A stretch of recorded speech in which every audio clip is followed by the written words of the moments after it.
करुणा मुंडे यांनी सुप्रिया सुळेंची भेट घेतली। 2 दिवसांपूर्वी करुणा मुंडे यांनी पत्रकार परिषद घेत स्वराज्य शक्ती पक्ष निवडणुकीच्या मैदानात उतरणार असल्याचं जाहीर केलं होतं।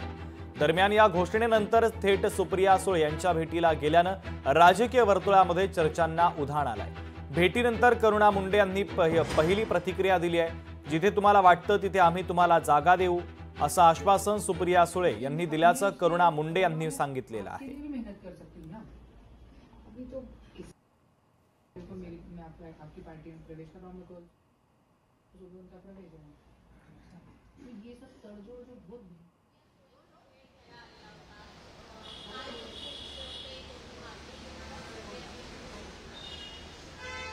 आता ताईसोबत भेटण्याचा जे संदर्भ होता ते जे शेतकरी अतिवृष्टी आहे ते लोकांना आता पण अनुदान भेटलेला नाहीये, त्या बाबतीत बोलणं झालेला आहे। आणि संपदा मुंडे जे हत्या प्रकरण आहे त्या बाबतीत बोलणं झालेला आहे। आणि जे SIT चौकशी लावली होती ज्ञानेश्वरी ताईबद्दल महादेव हत्या प्रकरण मध्ये त्याच्याबद्दल बोलणं झालेला आहे। आणि जे येणारी निवडणूक आहे त्याची युतीच्या संदर्भात बोलणं झालेला आहे माझा। लोकशाही मराठी ऐका, पहा, जागरूक रहा।